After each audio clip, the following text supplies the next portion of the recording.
The entertainment industry has a history of protecting its stars, regardless of their actions. But in this video, I'll be exposing celebrities whose criminal acts were swept under the rug until they couldn't be hidden anymore. 8. Mark Wahlberg. Before Mark Wahlberg became a Hollywood A-lister, he had a much darker past. As a teenager, he committed multiple racially motivated attacks. While living in Boston in the 1980s, Wahlberg was twice charged for race-related hate crimes, serving time in jail for one of the attacks. In 1986, a then 15-year-old Wahlberg and 3 friends were charged for chasing 3 black children and pelting them with rocks while yelling, "Kill the niggas," until an ambulance driver intervened. But that's not all. The next day, Wahlberg harassed another group of mostly black children around the age of 9 or 10 at the beach, gathering other white men to join in racially abusing and throwing rocks at them. A seemingly unrelated second incident occurred 2 years later in 1988 when Wahlberg attacked 2 Vietnamese men while high on the drug PCP. There, he called Thanh Lam a Vietnam fucking shit and knocked him unconscious with a 5-foot wooden stick while punching another Army veteran, Johnny Trinh, in the eye later in the same day. Officers reported that Wahlberg used racist slurs to describe both men. For the second crime, Wahlberg was charged with attempted murder, but pleaded guilty to felony assault, claiming that he was intoxicated and that the attacks weren't race-related. Due to his previous civil rights injunction prohibiting him from assaulting, threatening, or intimidating anyone because of race or nationality, he was found to be in contempt of court and was sentenced to a 2-year prison sentence. However, he only served 45 days of his 2-year sentence, a sentence that many felt did not reflect the severity of his actions and the harm caused to his victims. If you thought Wahlberg's past was shocking, wait until you hear about this next music legend who lived a double life. 7th, R. Kelly. For decades, R. Kelly was an R&B icon, but behind the scenes he was running a criminal enterprise to exploit, abuse, and control underage girls. The allegations against him dated back decades, from the start of his career in the 1990s. Many centered on the predatory pursuit of teenage girls, but it wasn't until 2021 that he was finally convicted of racketeering, sex trafficking, and child exploitation. Kelly was himself the victim of child sex abuse, and detailed in his autobiography how he was raped by a female family member when he was 8 years old. In September 2022, the singer was convicted by a Chicago jury on 3 counts of production of child pornography and 3 counts of enticing a minor into criminal sexual activity. He was acquitted on 1 count each of conspiracy to obstruct justice and conspiracy to receive child pornography, as well as 2 counts of receiving child pornography. But that's not all. At the New York trial, prosecutors called 45 witnesses, 11 of whom said Kelly sexually or physically abused them, and some others testified to orchestrating Kelly's marriage with late singer Aaliyah when she was 15. This was as far back as the 1990s. Victims testified that he manipulated and imprisoned them, using his fame to lure them into terrifying situations. He was sentenced to 30 years in prison, ending his reign of terror. R. Kelly's case was horrific, but he wasn't the only musician with dark secrets. This next rapper's criminal empire ran even deeper.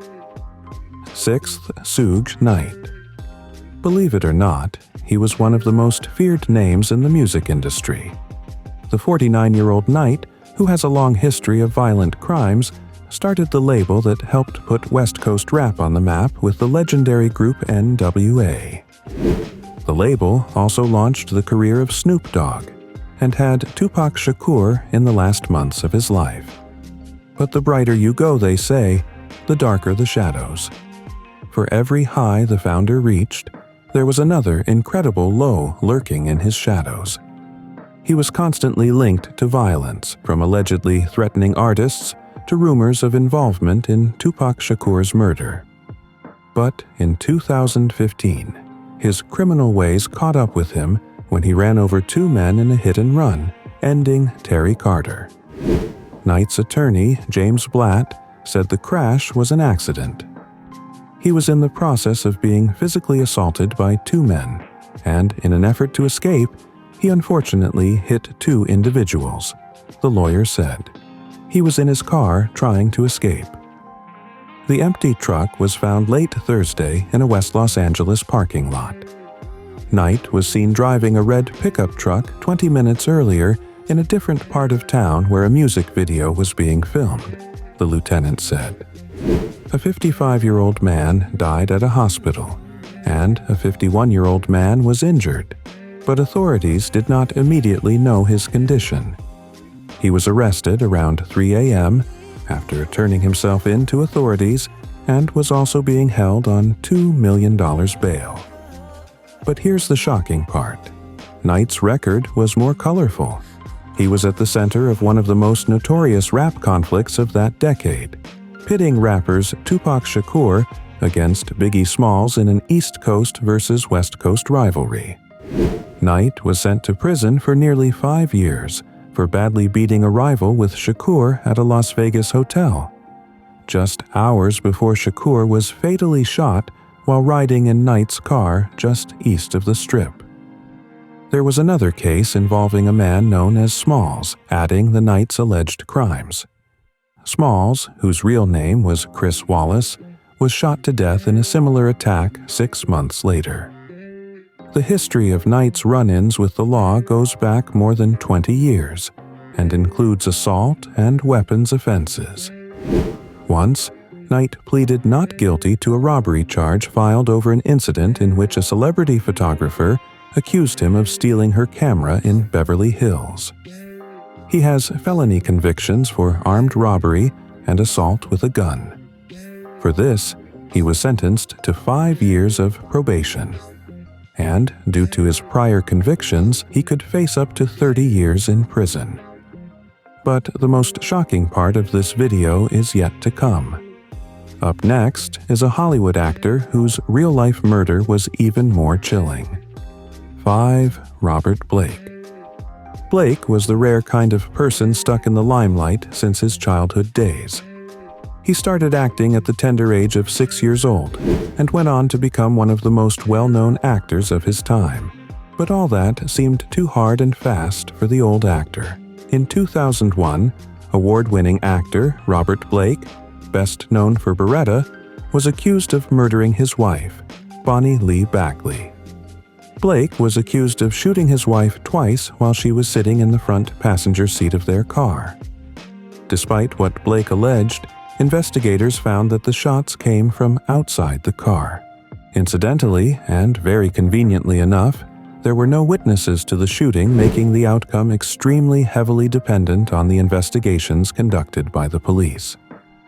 In an interview, Blake mentioned to the police that it was after he returned to his car he realized his wife was shot twice. The jury of 7 men and 5 women delivered the verdicts on its 9th day of deliberations, following a 4-month trial with a cast of characters that included 2 Hollywood stuntmen who said Blake tried to hire them to kill his wife. However, no eyewitnesses, blood, or DNA evidence linked Blake to the crime. The murder weapon, found in a trash bin, could not be traced to Blake, and witnesses said the minuscule amounts of gunshot residue found on Blake's hands could have come from a different gun he said he carried for protection. Blake was acquitted in early 2005. Though he was acquitted of criminal charges, a civil trial found him liable for her wrongful death, and he was ordered to pay $30 million to her family. Till date, many still believe he got away with the crime. Hollywood scandals don't get much darker than this. Or do they? This next case involves a beloved football star who shocked the world. 4th, O.J. Simpson. From Football Hall of Fame to being a movie star, O.J. Simpson has captivated the country for decades. On the night of June 12, 1994, Brown Simpson and her family had dinner at a Los Angeles restaurant. Ron Goldman, a waiter from the restaurant, saw that a pair of glasses was left behind by the Simpsons family. After work, he visited Brown Simpson's home that night to return them. But around midnight, both Brown and Goldman were found stabbed to death in the house. Simpson was in Los Angeles the evening of June 12th, but took a late flight that night to Chicago. When he returned to Los Angeles the next day, he was interviewed by police, but not immediately arrested. On June 17, 1994, prosecutors ordered Simpson to surrender, but instead he fled in a white Ford Bronco with his friend Al Cowlings. This led the police on a slow-speed chase that brought Southern California freeways to a standstill and drew in a network television audience of 95 million Americans. News helicopters hovered overhead, documenting the chase, and Angelenos gathered on the roadways and in front of their televisions to watch in real time. Defense attorneys claimed Simpson was wrongly accused, but prosecutors argued that he was a controlling husband who abused his wife, Brown. Prosecutors also pointed to blood from the crime scene found in Simpson's car and home, and the fact that he was unaccounted for more than an hour on the night of the incident. During the trial, the prosecution asked Simpson to put on gloves believed to have been worn by the killer, but they didn't appear to fit properly. Defense attorney Johnny Cochran told the jury in his closing argument, "If it doesn't fit, you must acquit." But we are not done with Simpson just yet. In September 2007, he led a group of men into a Las Vegas hotel and casino to steal what he claims was his own sports memorabilia at gunpoint. He was charged with a number of felony counts, including kidnapping and armed robbery. And in 2008, he was found guilty in the botched robbery and sentenced to up to 33 years in prison. O.J.'s trial was unforgettable, but this next case proves that not even a rock legend can escape justice. 3. Phil Spector. Phil Spector had been serving a prison sentence for the murder of Lana Clarkson, a nightclub hostess he had met on a night out in 2003. Phil Spector, born December 26, 1939 in New York City, died on January 16, 2021 in French Camp, California. He was an American record producer of the 1960s, described by the writer Tom Wolfe as the first tycoon of teen. In 2009, Phil Spector was convicted of manslaughter in the fatal shooting of actress Lana Clarkson. And in 2021, he passed away while serving his sentence. In February 2003, actress Lana Clarkson was found dead at his house in Alhambra, California, with a bullet wound to her head. Clarkson, who was known for her work in the sword and sorcery genre and starred in films including Barbarian Queen, had met Spector hours earlier at a nightclub. Spector claimed the shooting happened when Clarkson kissed the gun. But his trial heard from 4 women who claimed Spector had threatened them with guns in the past when they had spurned his advances. Following an initial mistrial, Spector was convicted of second-degree murder and given a sentence of 19 years to life. Weeks before Lana Clarkson was shot dead, he gave a rare interview to British broadsheet The Telegraph. "I would say I'm probably relatively insane, to an extent," he told the paper, adding that he had devils inside that fight him. Responding to news of the producer's death, Blondie guitarist Chris Stein tweeted, "When we went to Phil Spector's house in the 70s, he came to the door holding a bottle of Diet Manischewitz wine in one hand and a presumably loaded .45 automatic in the other. I thought he was nuts." A music producer turned murderer is shocking, but what about a famous director who destroyed lives behind the scenes? 2. Jimmy Savile. In his lifetime, millions knew Jimmy Savile as an eccentric TV personality. To some, he was Saint Jimmy, who raised £40 million for charity. But it has transpired that he was also one of the UK's most prolific sexual predators. Savile, one of 7 children and the son of a bookmaker's clerk, had survived serious spinal injuries while working in a coal mine as a teenager before becoming a dance hall DJ and manager after World War II. At the same time he came to limelight, he was exploiting his status to prey on hundreds of people, girls and boys, men and women, but mostly vulnerable young females. He sexually assaulted them in television dressing rooms, hospitals, schools, children's homes, and his caravan. The abuse was said to have begun in the mid-1940s, when he was in his late teens or early 20s, and lasted until 2009, 2 years before his death. The Dame Janet Smith Review identified 72 victims of Savile in connection with his work at the BBC, including 8 who were raped. 11 of his victims were younger than 12 years old. Sadly, BBC couldn't stop the monstrous abuse by the presenter and DJ because of a culture of fear. He was a club owner, a well-known one at that. His clubs included Mecca Locarno Club in Leeds in the early 1960s. One of his bouncers, Dennis Lemon, later recalled how Savile arrived at the club in a bad mood one day. A colleague told Mr. Lemon that Savile was due in court the following day after messing about with a couple of girls. When Mr. Lemon later asked how the case had turned out, his colleague told him, "It never got to court. They dropped the charges." How? I bet you're wondering. He did what he did last time. He paid them off. According to Lemon. So how did he get away with it? He was a very powerful man, wasn't he? A very powerful man with a lot of influence, as Mr. Lemon concluded, echoing the sentiment of many others.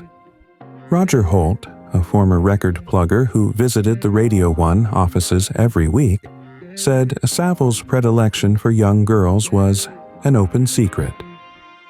There were allegations that there were girls, underage girls involved, maybe, in the caravan. A well-known account relayed to the BBC. It was reported that the papers had heard these allegations, but were unwilling to print them, whether they were true or not, because Savile did a lot for charity and was perceived as a very popular man. Savile persuaded the tabloids not to run stories by telling them they would be responsible for the end of his charity fundraising. He was said to have raised £40 million for charities, and it was an effective form of emotional blackmail. His fundraising activities also gave him a way to get into hospitals, schools, and the corridors of power. In 2009, the Crown Prosecution Service looked at 4 allegations dating back to 1970, but decided not to pursue a case because the victims would not support police action. Savile was interviewed under caution and said the allegations had been invented by the complainants, who he claimed were after money. He threatened to take legal action against the police and mentioned that he had sued 5 newspapers in the past. In 2008, he was also named in a police investigation linked to abuse at Haut de Garenne, children's home in New Jersey. But the truth did not come out until after his death in 2011. As a nation, at that time we held Savile in our affection as a somewhat eccentric national treasure with a strong commitment to charitable causes. In reality, he was a sickening and prolific sexual abuser who repeatedly exploited the trust of a nation for his own vile purposes. The Health Secretary said in June 2014. If you thought Savile's scandals are the worst, wait until you hear about the most shocking of them all. First, P. Diddy. For decades, Sean Diddy Combs was the epitome of success in the Hollywood industry, a self-made mogul who built an empire. He founded Bad Boy Records in 1993, shaping the careers of some of the biggest names in music and producing chart-topping hits. His influence extended beyond music into fashion, television, and business. He was the man who partied with superstars, dated Jennifer Lopez, and lived a life of luxury. To the public, he was a brilliant producer, a shrewd businessman, and a cultural icon. But now, prosecutors paint a much darker picture, one of power, control, and abuse. Combs is facing allegations of sexual assault, human trafficking, and a pattern of coercion that spanned decades. He has been accused of using his influence to manipulate, intimidate, and silence victims, with federal charges that include sex trafficking and racketeering. His empire, once built on talent and business acumen, is now being described as a criminal enterprise, one that allegedly engaged in forced labor, drugging, kidnapping, and bribery. For years, whispers of his violent temper and disturbing behavior swirled around the industry, but they were dismissed as rumors. Then, in late 2023, the first lawsuits began to surface. One of the most shocking came from his former girlfriend, Cassie Ventura, who accused Combs of years of abuse during their 11-year relationship. She described a man who exerted total control over her, dictating everything from her career to her personal life, subjecting her to violence and psychological torment. As Cassie's lawsuit made headlines, others came forward. More women, and some men, shared similar experiences, alleging abuse, coercion, and forced participation in disturbing sexual encounters. Some described being drugged, others spoke of violent outbursts, and many recounted an atmosphere of fear and silence, where Combs' money and connections ensured that no one dared to speak against him. According to the indictment, Diddy was not acting alone. His security staff, assistants, and other associates allegedly played key roles in carrying out and covering up his crimes. Prosecutors claim he operated what they call the Combs Enterprise, a network of enablers who helped facilitate his illegal activities, from recruiting victims to obstructing justice. They describe a world where power and wealth shielded him from accountability for years, much like the protective system that once surrounded figures like R. Kelly. One of the most disturbing aspects of the case is the allegations surrounding his so-called freak-offs, events that reportedly involved forced sexual encounters, drug use, and physical violence. The indictment states that Diddy not only participated in these acts, but also orchestrated and recorded them, ensuring that his victims remained under his control. As the lawsuits piled up, federal authorities intensified their investigation, gathering enough evidence to bring charges against him. His arrest was swift and highly publicized, and his request for bail was denied, with the judge citing him as a flight risk and a danger to the community. Now, he sits in the Metropolitan Detention Center in New York, placed under procedural suicide watch, a common precaution for high-profile detainees. The once untouchable mogul now faces a reckoning. For years, his power shielded him from scrutiny, but the culture of silence is breaking. Experts compare his downfall to other high-profile figures who use their status to evade justice. The world watches as one of hip-hop's most powerful men faces the consequences of his past, and the allegations that had been ignored for so long are finally coming to light.